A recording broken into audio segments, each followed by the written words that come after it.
Good evening, everybody. My name is Vladan, and this is Smokinya Show. My tonight's guest is Vlad. Hi there, Vlad. How are you? Hi, Vladan. Thanks for inviting me.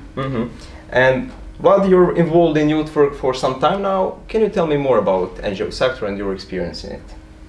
I think the NGO sector is pretty crucial in nowadays society, if we speak about democratic society, because it helps to channel people's concern and interests and try to negotiate this interest with public institutions. So I guess the role of the NGOs today, and especially youth NGOs, is critical in nowadays society.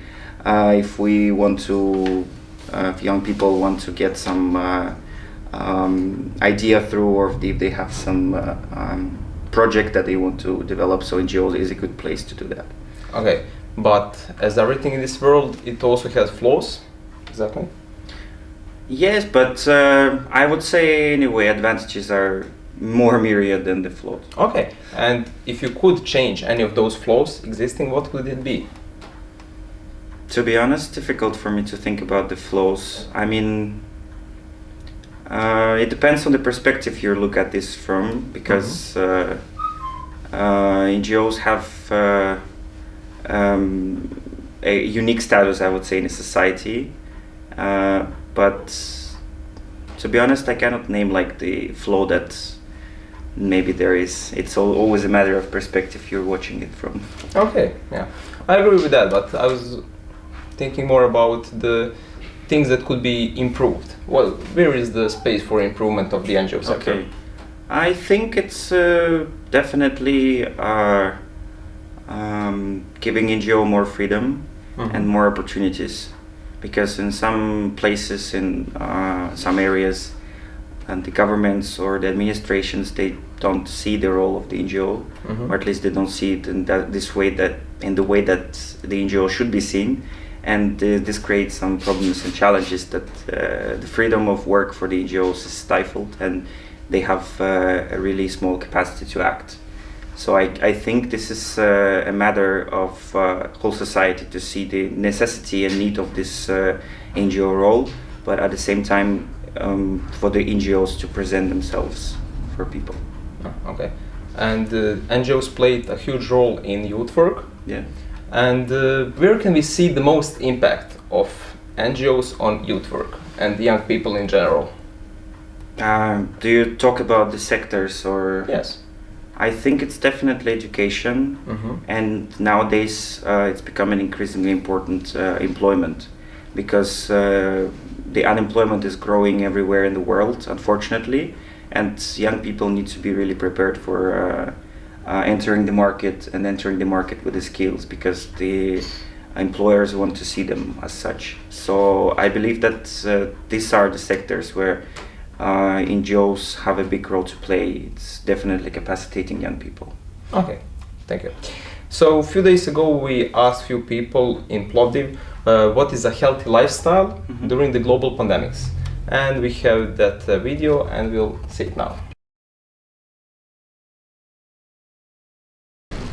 За хранене просто наблягаме на плодове, зеленчуци, по-малко мазни калорийни храни, по-малко месо, лично аз.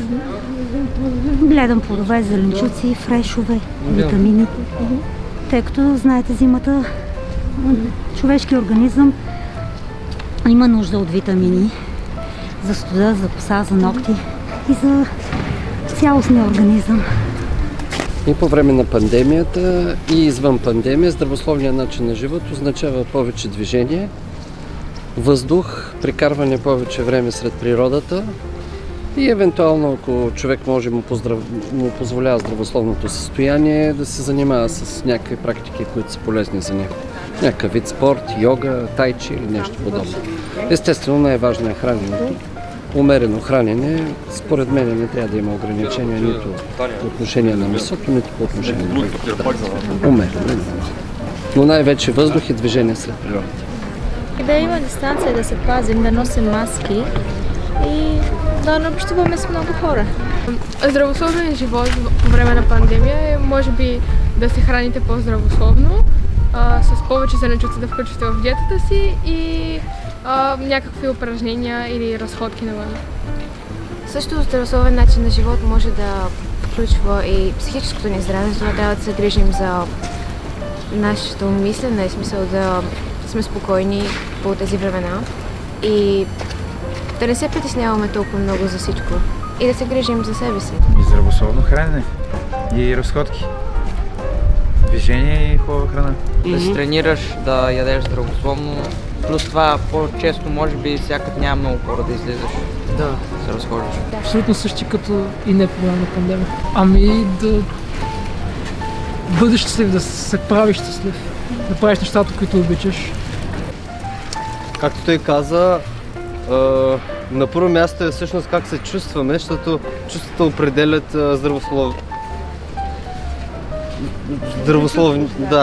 здравето на организма. Тоест, първо си радостен, после си здрав, а не първо си здрав, после търсиш радостта. Всъщност радостта ти дава здравето. Но зависи как го погледнем. Примерно, ако го погледнем от физическа гледна точка, т.е. храната като физическо нещо, е ясно на всички, че трябва да се храним по-добре, не с junk food и с пици, дюнери и такива неща, ами с възможно най-много зеленчуци и природосъобразни неща. Ако погледнем от емоционална гледна точка, трябва да си държим чувствата чисти и също и с мислите. Мислите идват отвънка, ти не можеш да измислиш сам мисъл, няма как да стане, мисълта идва само отвънка. Тоест, какво си приел, не е твое. Тоест няма нужда да го държиш. Ако ти харесва и ти го върши работа, окей. Ако не ти върши работа, пусни го. И третото е любов, тишина, такива неща. Това е извън пандемия и с пандемия всичко. Okay, Vlad, the same question goes for you. What is the healthy lifestyle during the global pandemics? I think I'm not gonna add something more interesting that has already been said on the TV, on the video. I would just highlight the mental health because people really neglect it these days. Because mental health is something that determines our state and conditions, and it's important to be happy and to be smiling even though we find ourselves in really difficult times. This is one thing, and the second is probably also food. It's critical to eat a healthy food and try to add, especially in the winter time. It's not only about pandemic time. Vegetables and fruits, and I think the last but not least, it's movement. Even though the fitness and gyms were closed for some time, now they're open again. But I guess the idea is always to try to find a move, even though you might be limited in that. You just can have some average activity that you can find yourselves in the city, going for a walk in a park, trying to have some fresh air and also to move, because this is something really crucial at this stage. Yes, and based on everything you said and other people said, my looking at this is that people, like also you mentioned, somehow neglect the thing that the psychological effect of pandemics that we're in, and that things you mentioned, healthy food, healthy lifestyle, like in general, like without pandemics. But my thinking is that we should do some extras, maybe some ways to interact with people more in some new different ways, using technology maybe. What do you think about that? This is also part of mental health, I believe, because even though we cannot meet in person or we are really limited in meeting in person, I think we should stay in touch with people anyway and not try not to isolate ourselves. Yes. Because our relatives, family, friends are always important and they constitute our health for sure. Yes, definitely. Okay, so when we are speaking about good health and good well-being, what's your opinion on how is the schooling system important for the good well-being of a human anywhere on this planet? That's a really philosophical question I should start with. Schooling system, I think, is important in terms of shaping character, in terms of shaping a personality. And I would say that it should strive to not to follow some official curriculum that there is, but try to make a person enjoy the life and enjoy the especially not be fearful of the social life. Mm-hmm. And when ending the school, be ready for all the new challenges. I think this is important. At least this is my vision. Yeah. Mm-hmm, mm-hmm. Okay, so how does non-formal education fit in it? Like when we tell school, it's mostly about formal education, mm-hmm. but how does non-formal education fit in this? Does it maybe have more advantages in this point? I think it's hard to see what is it should be more prioritized. We do get some advantages from studying in school, having a formal education. At least it provides us with the knowledge and some skills, maybe some theoretical data that we discover. But I think they should go hand in hand and complement each other. This is an important thing, because school itself cannot provide a young person with everything that this person might need, and because this is apparent, because there is some institutionalism in the school, and the main concern is that it gets so much formal that there is no space for a person to develop apart from this frame. So I would say that the non-formal education should be complemented.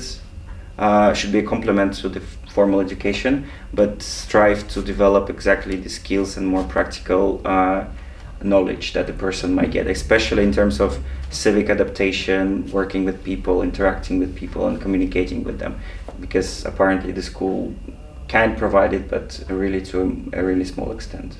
Okay, so basically the best recipe for the shaping out young people mm-hmm. is having good schooling, but also improving it with non-formal education and experiences.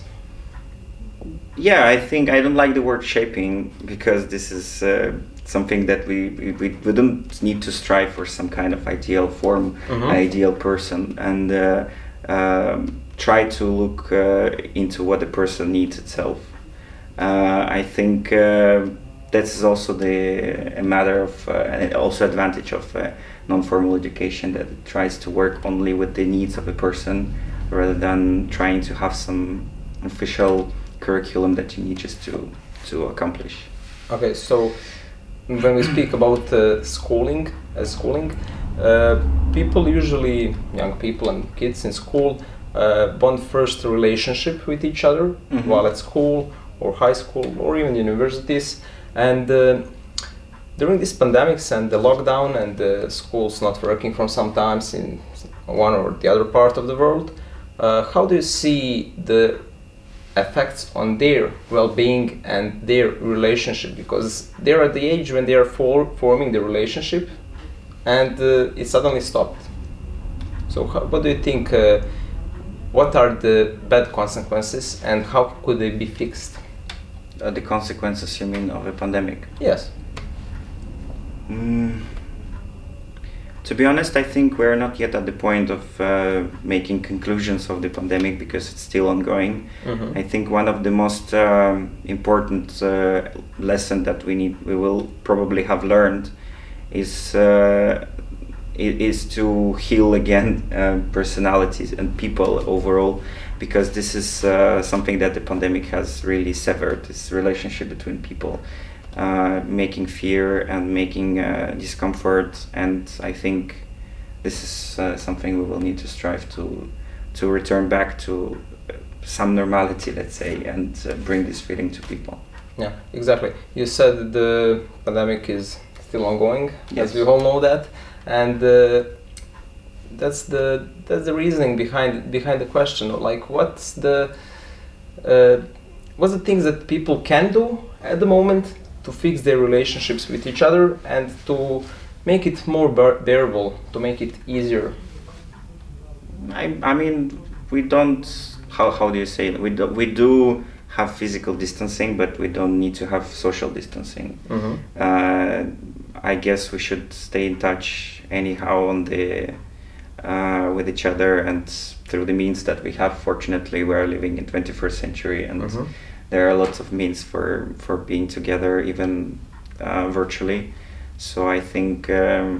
I mean, it's not going to substitute probably normal person-to-person communication, but to some extent, until we are in this kind of challenge, it's a solution, at least a temporary solution. Okay, yeah. Okay, Vlad, thank you so much for being with me tonight. Yes. Hope we see each other soon. Yeah, thanks very much for having me. So now let's see how Bulgaria looks like from a little different perspective. Hi, my name is Radostyna. I am from Ukraine. I am a volunteer in Smokinya Foundation, and in total I spent in Bulgaria almost 2 years, because before I was also on Erasmus exchange for students for 6 months, then it was another trainership for 6 months, and now I'm here in Plovdiv. And I want to share with you my experience in Bulgaria. First of all, it surprised me a lot in general Bulgaria, and I want to tell you that Bulgaria on the seaside during the summer season and real Bulgaria somewhere in the smaller villages, smaller towns, it's totally two different countries, and people are also very different. And if you ever come to Bulgaria, I really suggest you to go to some smaller place. Because from my personal experience, people are very open, very helpful. What touched me a lot, what I have never experienced before, that one day I was on a hiking trip with stranger group. I don't know anyone, I didn't speak Bulgarian back then, and one girl just came to me and started to talk to me. And when I asked her later why she decided to start to talk to me, she said, because you have very sad face, and I wanted to cheer you up. I wanted to get to know is something happened, why you are alone, and why you look so sad. And it was very touching. And in general, during whole my stay in Bulgaria, during all these 2 years in total, I experienced mostly good things, and mostly from people who I never know before, and mostly in very extreme situation. You will never stay alone, because people always propose you a help, so you don't need even ask, they will propose. In Bulgaria I started to do many new things for myself, like for example traveling by hitchhiking, or I discovered for myself a couch surfing program, and well, it's not a program, it's a platform for travelers, and I was both sides, as a guest and as a host. And in Bulgaria, because of my experience, I become more open. And also from the professional side, during this 1 year in Bulgaria, I think I increased my knowledge about, in general, NGO working space areas, about Erasmus Plus projects, about European Solidarity Corps program, about how to write a project, about how to manage project, about how in general these programs work for European Union, how to get a grant, what you need to prepare. And now it's my last month. I feel myself much more self-confident, and I'm looking forward to come again in Bulgaria after some time and to discover more things here. What is my advice for young people who maybe want to go to some exchange for a longer time but feel some hesitation, or feel that they are not good enough, your English is not good enough, you're not self-confident enough? I really suggest you to try. Just go for it, just jump into this sea, even if you're not sure if you can swim good or not. And just believe me, there will be people around who will support you, who will give you a hand, and it's amazing experience. And I really encourage you to try. to not be afraid of mistakes, to not be afraid of reject, because maybe you will not manage to find a program or project from the first try, but go for it, try your best, and you will get incredible experience and unforgettable moments. And of course, come to Bulgaria, that's my personal suggestions. But anyway, if you decide to go to another country, it's also fine. This experience, doesn't matter where you will get it, it will be valuable anywhere. Big thanks to Radi for sharing her experience, and we are now going to see what Smokinya team did for previous months and what are the plans for next few weeks. Smokinya team spent the shortest month of the year in preparations for upcoming months. One of the activities which we are aiming to become monthly is Velo Park Plovdiv visits and cleaning. This month our visit was brief due to snow, but still efficient. We strive to make an even bigger impact in the upcoming months. We also collected 50 martinitsas which we sent to a children's hospital in Sofia. In few days our volunteer Kalda is organizing an online poetry event. Join her and hear some beautiful poetry in foreign languages and in English as well. Apply for the event by going to our Facebook page. Later this month you can join our volunteer Luis and have some fun by playing an interesting petite bec game with him. By the end of March we will also host an open movie discussion, so be sure you follow us on Facebook and Instagram if you want to join us. This was everything for tonight. Thank you for staying with me until the end. Until you wait for the next episode of our Smokinya Show, be sure you follow us on our social media. Have a nice evening.